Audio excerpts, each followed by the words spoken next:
दोस्तों आज के टाइम पर एक्टिंग के नाम पर, क्रिएटिविटी के नाम पर कोई भी ऐरा गैरा नत्थु खैरा उठता है। कभी वो भगवान श्री राम का रोल करने लगता है, कभी कोई माता सीता बन जाता है, कोई हनुमान जी का रोल करने लगता है। लेकिन अपने निजी जिंदगी में ये लोग कितने गिरे हुए किरदार के हैं ये बताने की, समझाने की जरूरत नहीं है। अब रणबीर कपूर अपनी जगह पर बहुत अच्छे एक्टर होंगे, लेकिन क्या क्या करते हैं वो? बीफ खाते हैं। बीफ खाने का उनका काम है और शराब पीते हैं। लड़कीबाजी तो पॉपुलरिटी है भाई, बॉलीवुड में है, लेकिन किरदार किसका कर रहे हैं? प्रभु श्री राम का। खैर चलिए, यहां तक ठीक था। अब ये जो कच्चा बादाम वाली लड़की है अंजलि, सोचे किस तरह के डांस की थी और किस तरह से उस लड़की का वो एमएमएस वायरल हुआ था। अब उन सभी चीजों को देखने के बाद क्या आप सोच सकते हैं कि ये लड़की माता सीता बनने जा रही है? कोई बेवकूफ, गिरा हुआ, घटिया, वाहियात डायरेक्टर प्रोड्यूसर है जो इस लड़की को अपने फिल्म में माता सीता का रोल दे रहा है।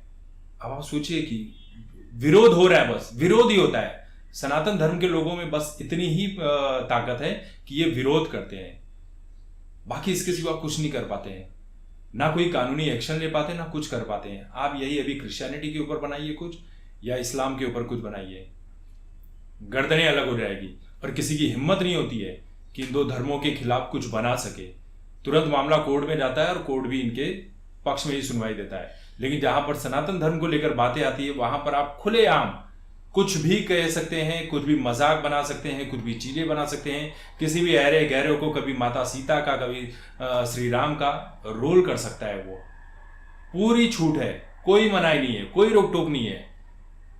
केंद्र में सरकार हिंदुत्व वाली बैठी हुई है, कई राज्यों में हिंदुत्व वाली सरकार है, झंडा भी हम वही लेकर चलते हैं।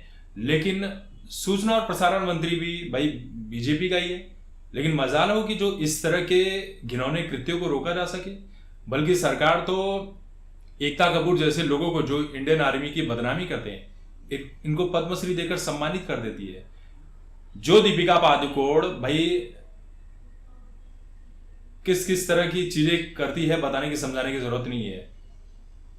गहराइयां जैसी फिल्में करती है, जो कहती है कि मैं अपने पति के साथ तो हूं लेकिन मेरा दिमाग किसी और मर्द के लिए लगा रहता है। जो टुकड़े टुकड़े गैंग के साथ जाकर खड़ी हो जाती है, वही टुकड़े गैंग जो देश विरोधी नारे लगाती हैं। एनके सूद जो एक्स्ट्रा ऑफिसर हैं, उन्होंने ये भी बात कही थी कि कराची से इनको 5 करोड़ रुपए मिले थे। लेकिन उसके बावजूद, इतना विरोध होने के बावजूद बीजेपी सरकार ने क्या किया? दीपिका पादुकोण को मेंटल हेल्थ का ब्रांड एम्बेसडर घोषित कर दिया। तो ये हमारे देश में सब कुछ पॉसिबल है। हम बस हो हल्ला मचाते हैं और सरकारें जो है, सरकारों को इन कलाकारों से कोई मतलब नहीं होता, कोई मतलब नहीं होता। उनको भी इनके साथ तस्वीरें खिंचवाने के लिए मरे जाते हैं ये जो हमारे नेता भी लोग हैं। आप चाहे किसी भी पार्टी की बात कर लीजिए। अंजलि अरोड़ा जैसे लोग अगर माता सीता बनेंगे तो भैया धिक्कार है कि अगर इसका कोई विरोध नहीं हो रहा है, उस डायरेक्टर प्रोड्यूसर को पकड़कर कोई संगठन वाले उसका विरोध नहीं कर रहे हैं।